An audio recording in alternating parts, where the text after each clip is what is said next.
Halo semuanya, selamat pagi dan salam jumpa kembali kita dalam acara Pendidikan Perdamaian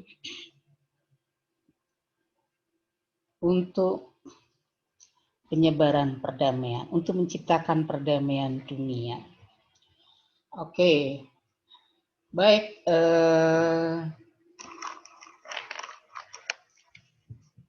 Saya ucapkan terima kasih kepada panitia yang telah menyediakan waktu, yang telah memberikan waktu kepada saya sehingga saya bisa menyampaikan materi yang terakhir kali ini, mungkin materi yang terakhir ya, teman-teman. Gimana kabarnya semuanya? Teman-teman semua sehat? Ya, semoga saja teman-teman dalam keadaan sehat walafiat ya, walaupun pandemi saat ini semakin menggila. Ya, artinya semakin melonjak gitu ya. Semoga kita tetap dalam lindungan Tuhan Yang Maha Esa untuk menciptakan kesehatan, menjaga kesehatan yang lebih baik lagi. Oke, pada kesempatan kali ini kita akan membahas materi tentang peran kepemimpinan dan rakyat untuk mewujudkan perdamaian dunia. Kalau subpokok besarnya adalah untuk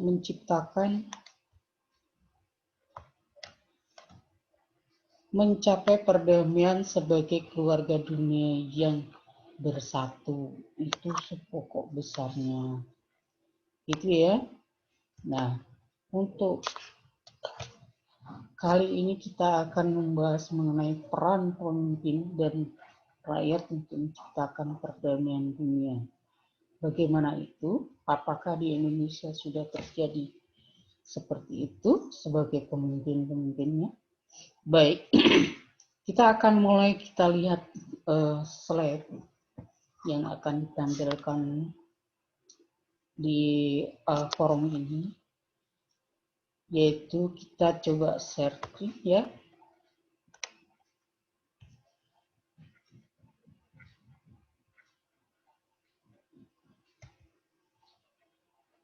Oke, ini ya judul pertama, mencapai perdamaian sekaligus sebagai keluarga dunia yang bersatu. Nah, untuk pelajaran kali ini adalah kita akan membahas tentang peran pemimpin dan rakyat dalam mewujudkan perdamaian dunia. Nah, itu bagaimana kita lihat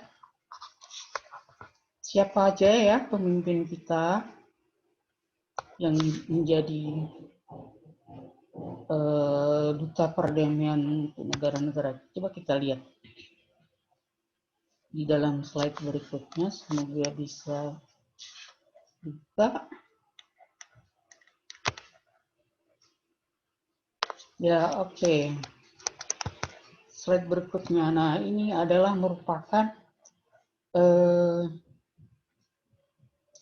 tokoh-tokoh atau para pemimpin-pemimpin dunia yang bisa mewujudkan perdamaian dunia. Apakah ada di antara pemimpin-pemimpin ini Indonesia masuk di antaranya? Kita cari ya. Satu persatu kita cari. Ternyata tidak ada. Nah, ya, peran pemimpin dan rakyat dalam mewujudkan perdamaian dunia ini. Nah, bagaimana ini? Peran seorang pemimpin dalam mencapai perdamaian. Sebenarnya, kepemimpinan merupakan isu yang sangat menarik untuk dibahas. Karena setiap pemimpin memiliki kekhasan masing-masing dalam gaya atau kepemimpinannya. Terutama para pemimpin dunia. Dari sekian banyak pemimpin dunia yang populer seperti yang ada di gambar itu, nah kita bisa mengambil salah satu contoh yang menarik dalam kemungkinannya untuk mempengaruhi rakyat, di antaranya yaitu kita bisa mengambil dari sekian banyak pemimpin dunia yang populer, mungkin Adolf Hitler. Ya, kita mengambil contoh Adolf Hitler dari Jerman, merupakan salah satu seorang pemimpin yang paling dikenal dan dihujat. Paling dikenal dan dihujat. Kita lihat bagaimana gaya kepemimpinan Hitler. Kenapa bisa menjadi paling dikenal dan dihujat? Terutama karena gaya atau tipe kepemimpinannya yang sangat masif dan berdampak buruk pada kondisi dunia. Kok bisa ya? Padahal dia itu di sini dikatakan paling dikenal dan dihujat. Coba kita lihat kepemimpinannya Adolf Hitler dari Jerman. Oke, kita bisa melihat beberapa slide ya. Di sini bisa nggak ini?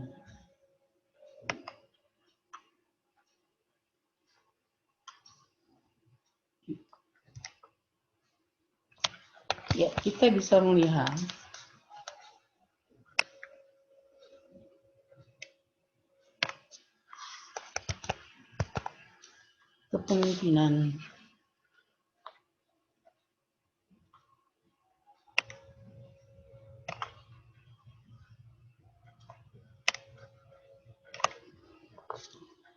kepemimpinan Adolf Hitler tersebut sangat menarik untuk dipahami dan dianalisis. Di antaranya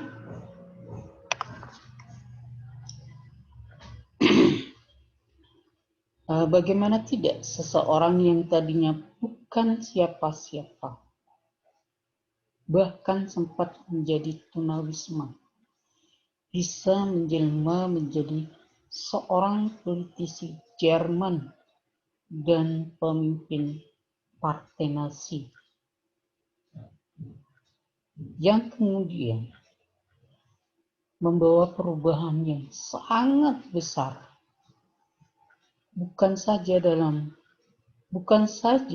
internal partai atau untuk sejarah bangsa Jerman saja, tetapi dalam sejarah dunia. Nah, seorang yang awalnya bukan siapa-siapa saja, hanya rakyat biasa maksudnya, dia bisa menjelma menjadi seorang politisi Jerman, bahkan menjadi pemimpin partai Nazi. Ini sangat luar biasa. Dan dia bisa membawa perubahan yang sangat besar, bukan saja dalam internal partai, atau juga bukan untuk sejarah Jerman saja, tetapi dalam sejarah dunia. Jadi dia bukan hanya untuk perubahan di negara Jerman saja, tetapi bisa membawa perubahan sejarah dunia. Secara umum, Hitler adalah pemimpin yang autokratis dan diktator. Nah, autokratis dan diktator kecil dia. Tipe kepemimpinan diktator yang dimiliki Hitler membuatnya menjadi seperti memiliki negara Jerman itu secara personal. Wow, memiliki negara secara pribadi. Negara Jerman dikuasai secara pribadi. Bukan sebuah entitas bangsa atau institusi pemerintahan. Luar biasa. Namun di sisi lain, sikap ini didampingi dengan tipe kepemimpinan karismatik yang juga dimiliki Hitler. Hal inilah yang dibuktikan dengan kesetiaan para pengikutnya. yang tetap mendukungnya. Dia sebagai pemimpin diktator, tapi dia juga mempunyai tipe kepemimpinan karismatik, sehingga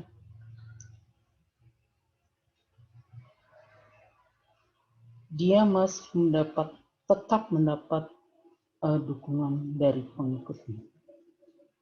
Baik ketika ia hanya seorang anggota partai kecil yang terlihat hanya mampu berpidato dengan handal. Sehingga setelah ia menjadi seorang pemimpin bangsa Jerman yang menguasai daratan Eropa dan menginvasi negara-negara lain dalam kancah Perang Dunia Kedua. Nah, saat Perang Dunia Kedua inilah Hitler menjadi sosok pemimpin yang karismatik, yang tetap membuat pendukungnya setia mengikuti jejaknya.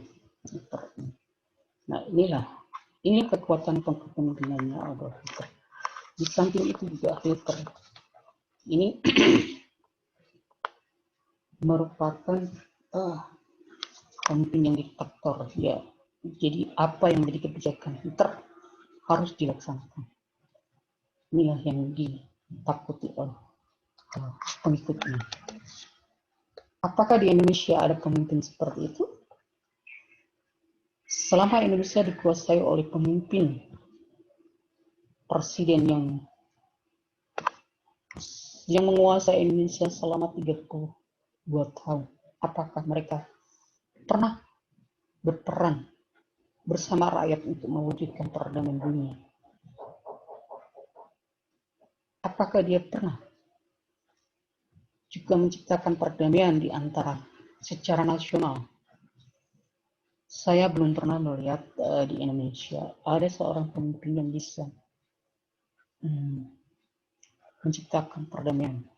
Bahkan seorang pemimpin yang menguasai selama 30 tahun ini secara halus menjadi penjajah negeri sendiri, di mana rakyat yang mengkritik atas kepemerintahannya itu selalu diciduk, dibawa ke suatu tempat, istilahnya disekolahkan, tapi tidak pulang-pulang. Nah, itu tidak pulang-pulang, sekolahnya di mana? Karena dia terlalu pintar untuk mengkritik bangsa kita. Jadi selama kekuasaan Presiden Chiang ke berapa? Sangat tahu. Yang menjadi kepemimpinan 32 tahun itulah yang bersama kroni-kroninya yang selama ini belum bisa menciptakan perdamaian secara nasional, secara internasional, maupun secara global. Nah, bagaimana dengan kepemimpinan presiden sekarang? Apakah dia akan mampu menciptakan perdamaian yang selama ini kita idam-idamkan? Atau hanya suatu slogan saja yang bahwa dia berbicara telah mengirim pasukan perdamaian ke Israel untuk membantu korban di Yerusalem, ya, itu hanya slogan, tapi belum ada kayak Hitler bahwa dia bisa memimpin secara karismatik bersama pengikutnya yang setia untuk menciptakan perdamaian dunia. Peran pemimpin dan rakyat untuk mewujudkan perdamaian dunia ini belum terwujud di Indonesia. Jadi masih panjang perjalanannya. Semoga saja dalam kepemimpinan presiden sekarang ini kita harapkan bisa masuk dalam kepemimpinan perdamaian dunia. Kita hanya bisa berdoa saja semoga presiden sekarang ini bisa berperan bersama rakyat untuk menciptakan perdamaian dunia. Kemudian kita contoh yang lain adalah negara Denmark. Negara Denmark ini negara yang sangat menyenangkan. Dilihat dari kantor pusat perdagangan di Copenhagen adalah operator kapal. Kalau dia dari gambarnya itu ada operator gambar kontainer dan operator kapal pasokan terbesar di dunia dan mempekerjakan lebih dari 100 orang dari 125 negara. Jadi hampir seluruh negara dunia ini bekerja di Denmark. Nah, di sini sejumlah 82% dari penduduk Denmark itu adalah pengikut gereja Lutheran. Dan pada tahun 2009,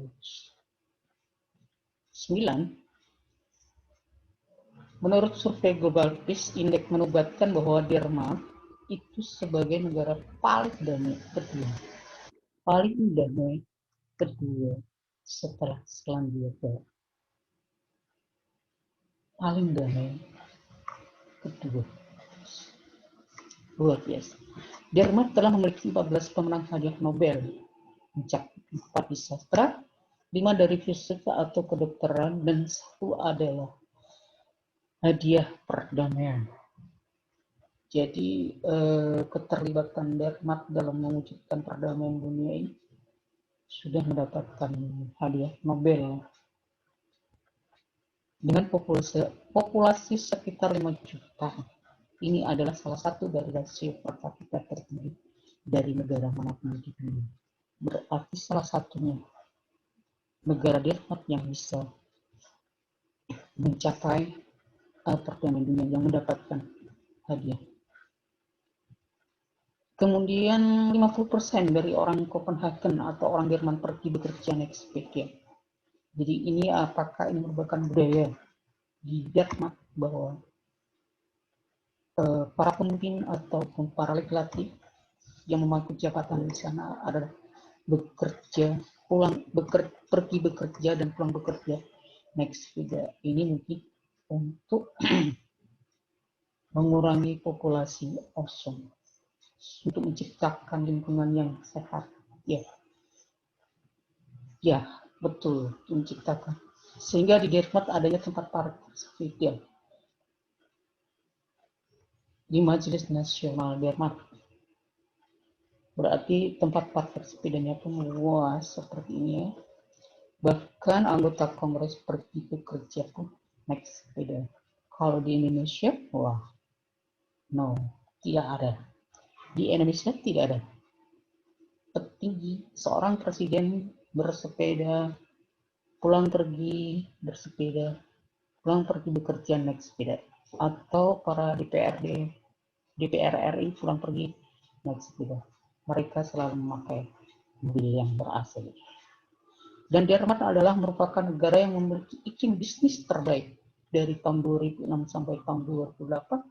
Survei mengatakan bahwa Denmark adalah tempat yang paling menyenangkan di dunia, dipandang dari standar kesehatan, kesejahteraan, dan pendidikan. Ini kenapa naik 50% dari orang Denmark pergi bekerja dan pulang bekerja naik sepeda. Nah, ini merupakan dari standar kesehatan. Itu dilihat dari situ. Nah, di sini merupakan ya Jerman lah hanya satu-satunya negara Denmark yang mendapatkan hadiah perdamaian. Kemudian kita akan berbicara mengenai seorang pemimpin dalam mencapai perdamaian itu. Nah, seorang pemimpin mencapai perdamaian itu harus memiliki beberapa karakter atau beberapa keterampilan. Contohnya yang pertama adalah harus bisa menetapkan dan melaksanakan kebijakan perdamaian di tingkat nasional untuk menerapkan pola pikir perdamaian. Nah, kalau seorang pemimpin dalam mencapai perdamaian, misalnya di Indonesia menetapkan kebijakan dan menerapkan pola pikir perdamaian yang ada di negara kita, itu bisa diawali dari perdamaian di tingkat daerah. Gimana supaya di tingkat daerah itu tidak ada konflik yang terjadi. Itu bila seorang pemimpin kita bisa menerapkan atau melaksanakan kebijakan perdamaian di tingkat nasional. Kemudian yang kedua adalah pekerjaan perdamaian harus dilakukan oleh dan bersama rakyat, oleh pemimpinnya dan bersama rakyat.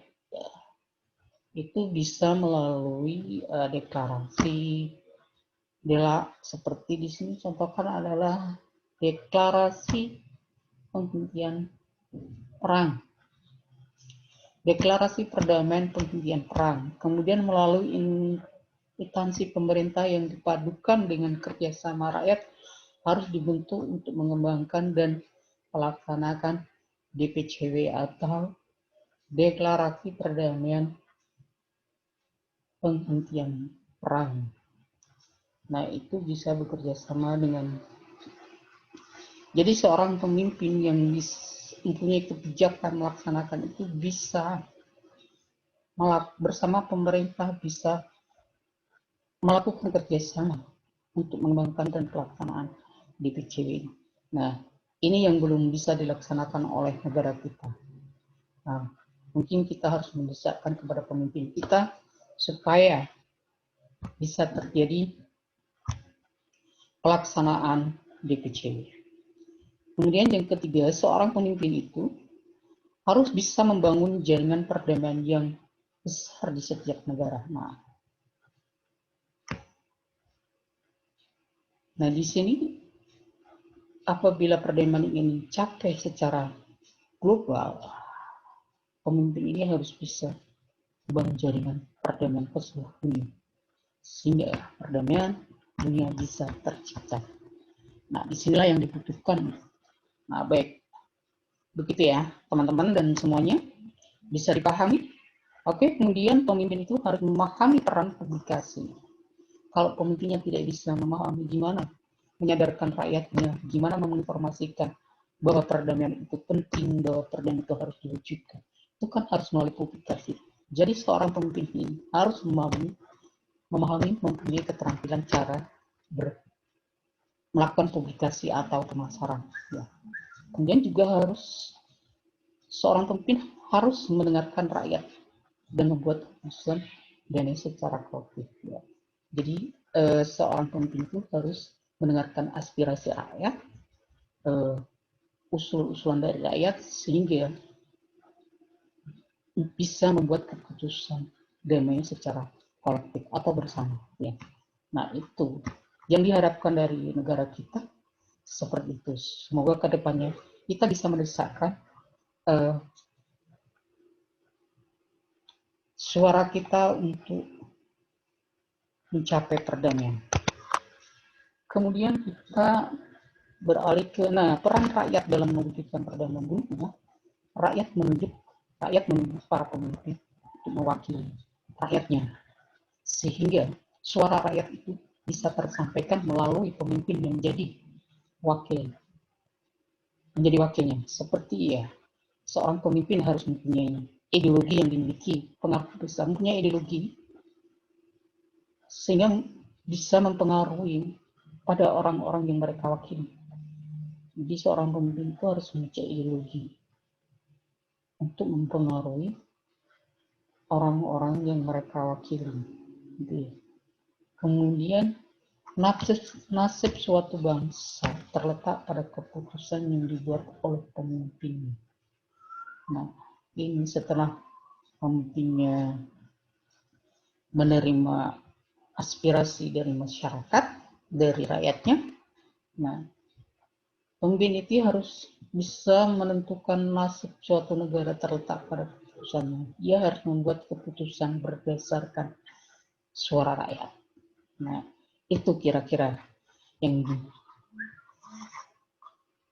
yang dikehendaki rakyat untuk mewujudkan perdamaian. Kemudian di sisi lain yaitu pentingnya pemantauan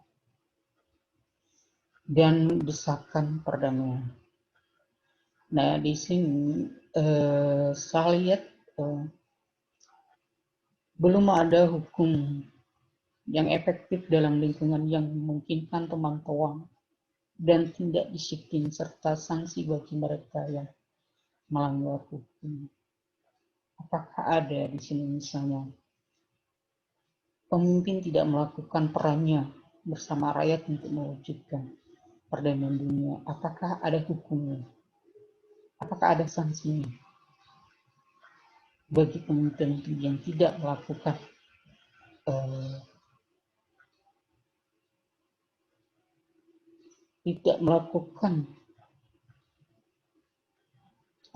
untuk mencapai perdamaian dunia? Itu. Nah, di sini yang di depan di awal tadi saya sudah bicarakan, yaitu jaringan berskala global sebagai solusi perdamaian. Itu adalah merupakan kekuatan besar dari dan untuk perdamaian. Kalau kita tidak mempunyai jaringan yang luas, kita mustahil untuk mencapai perdamaian dunia. Karena perdamaian dunia itu bisa tercipta hanya kita melakukan berjejaring skala nasional, internasional, dan secara global untuk menciptakan kekuatan besar dari dan untuk perdamaian dunia. Nah, itu mungkin saja yang bisa saya sampaikan kali ini. Mudah-mudahan ada manfaatnya dan kita akan bertemu kembali di pertemuan yang akan datang. Dan apabila ada pertanyaan mengenai tentang peran kepemimpinan ini, bisa nanti kirim secara melalui email atau secara chatting ke saya, begitu ya. Apakah nanti kalau ada masih ada waktu, kita akan berbincang-bincang lagi. Oke, itu yang bisa saya sampaikan dan salam damai. Sampai jumpa. Assalamualaikum warahmatullahi wabarakatuh. Terima kasih. Oke, terima kasih. Itu yang bisa saya sampaikan. Mudah-mudahan bisa dipahami atau bisa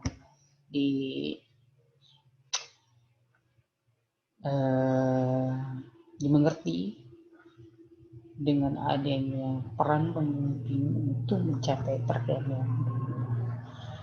Terima kasih dan sampai jumpa. Assalamualaikum warahmatullahi wabarakatuh. Waalaikumsalam.